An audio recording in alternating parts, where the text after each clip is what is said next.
அஸ்ஸலாமு அலைக்கும் வரஹ்மத்துல்லாஹி வபரகாத்துஹு. ரமதான் எனும் வசந்தத்தின் 2ஆம் நாளில் நாம் அடியெடுத்து வைத்திருக்கிறோம். முதல் நாளில் ஸ்வர்க்கத்தின் கதவுகள் திறக்கப்படுவதைப் பற்றி பார்த்தோம். ஆனால் இன்று நாம் பார்க்கப் போவது அந்த ஸ்வர்க்கத்தில் இருக்கும் ஒரு மிகச் சிறப்பான, மிகவும் அந்தஸ்து மிக்க ஒரு வாசலை பற்றி. கோடிக்கணக்கான மக்கள் நுழையும் அந்த ஸ்வர்க்கத்தில் அல்லாவை திருப்திப்படுத்துவதற்காக பசியையும் தாகத்தையும் பொறுத்துக் கொண்ட நோன்பாளிகளுக்காக மட்டும் அல்லாஹ் ஒரு தனி வாசலை ஒதுக்கியிருக்கிறான். அந்த வாசலின் பெயர்தான் பாபுர் ரய்யான். ரய்யான் என்றால் அரபு மொழியில் தாகம் தீர்க்கப்பட்டது அல்லது செழுமையானது என்று பொருள். இந்த உலகத்தில் அல்லாவின் கட்டளைக்காக தாகத்தை பொறுத்துக் கொண்டவர்களுக்கு மறுமையில் தாகமே ஏற்படாத ஒரு வாசலை அல்லாஹ் பரிசாகத் தருகிறான். இதைப்பற்றி நபிகள் நாயகம் அவர்கள் மிக தெளிவாக கூறியுள்ளார்கள். சஹீஹ் புகாரியில் 1896வது ஹதீஸாக இது பதிவாகியுள்ளது. நிச்சயமாக ஸ்வர்க்கத்தில் ரய்யான் என்று கூறப்படும் ஒரு வாசல் இருக்கிறது. மறுமை நாளில் அதன் வழியாக நோன்பாளிகள் மட்டுமே நுழைவார்கள். அவர்களைத் தவிர வேறு எவரும் அதன் வழியாக நுழைய முடியாது. நோன்பாளிகள் எங்கே என்று அழைக்கப்படும். அப்போது அவர்கள் எழுந்து அந்த வாசல் வழியாக நுழைவார்கள். அவர்கள் அனைவரும் நுழைந்து முடிந்ததும் அந்த வாசல் அடைக்கப்பட்டுவிடும். அதன் பிறகு அதன் வழியாக வேறு எவரும் நுழைய முடியாது. சற்று சிந்தித்துப் பாருங்கள். அந்த மறுமை நாளின் பயங்கரத்தில் சூரியன் மிக அருகில் வந்து மக்கள் தாகத்தால் தவிக்கும்போது அல்லாஹ் நோன்பாளிகளை தனியாக பிரித்து கௌரவிக்கிறான். நோன்பாளிகள் எங்கே என்ற அந்த அழைப்பு எவ்வளவு கௌரவமானது! ஒட்டுமொத்த மனிதகுலத்தின் முன்னிலையில் அல்லாவிற்காக பசியை தாங்கியவர்கள் தலை நிமிர்ந்து அந்த வாசலை நோக்கி நடப்பார்கள். அந்த வாசலில் நுழைந்தவுடன் அவர்களுக்கு கிடைக்கும் முதல் இன்பம் இனி ஒருபோதும் அவர்களுக்கு தாகமே ஏற்படாது என்பதுதான். ஏன் இந்த சிறப்பு? தொழுகைக்கு ஒரு வாசல் இருக்கிறது, தர்மத்துக்கு ஒரு வாசல் இருக்கிறது.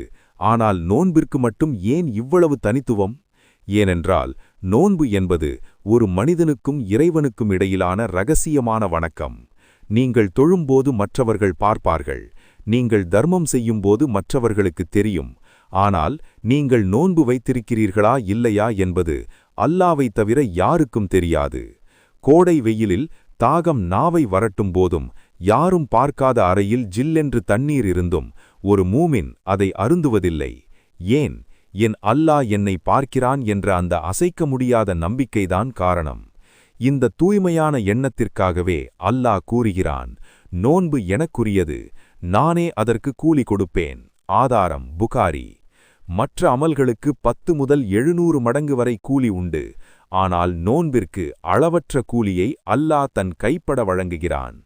அதன் ஒரு பகுதிதான் இந்த பாபுர் ரய்யான் வழியாக நுழையும் பாக்கியம். இன்றைய நவீன உலகில் நமக்கு எதற்கும் பொறுமையில்லை. பசியெடுத்தால் உடனடியாக உணவு, தாகமெடுத்தால் உடனடியாக குளிர்பானம் என எல்லாமே உடனடியாக கிடைக்க வேண்டும் என்று நினைக்கிறோம். ஆனால் ரமதான் நமக்கு பொறுமையை கற்றுத்தருகிறது.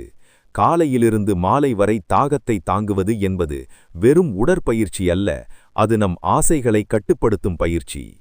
யார் ஒருவன் தன் தாகத்தை கட்டுப்படுத்த பழகுகிறானோ அவனால் தன் கோபத்தை கட்டுப்படுத்த முடியும், தன் தீய இச்சைகளை கட்டுப்படுத்த முடியும்.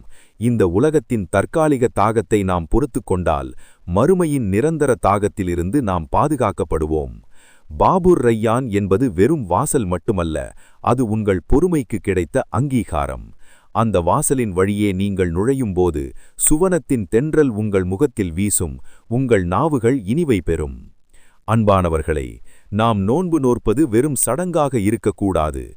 ஒவ்வொரு முறை தாகம் எடுக்கும்போதும் யா அல்லாஹ், இந்த தாகத்தை பொறுத்துக் கொள்வதன் மூலம் பாபுர் ரய்யான் வழியாக நுழையும் கூட்டத்தில் என்னையும் சேர்த்துக்கொள் என்று துவா செய்யுங்கள். உங்கள் நோன்பு வெறும் வயிற்றோடு மட்டும் நின்றுவிடாமல் உங்கள் கண், காது, மூக்கு மற்றும் நாவிற்கும் நோன்பாக அமையட்டும். உண்மை நோன்பாளியாக நாம் மாறும்போதுதான் அந்த விசேஷ அழைப்பு நமக்கு கிடைக்கும். அல்லாஹ் நம் அனைவரையும் ரய்யான் வாசலின் வழியாக அழைத்துச் செல்லப்படும் பாக்கியவான்களாக ஆக்குவானாக. யா அல்லாஹ், எங்களின் நோன்புகளை ஏற்றுக்கொள், எங்களின் தாகத்தை தனியப்பாயாக.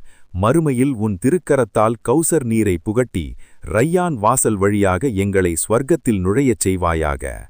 ஆமீன்.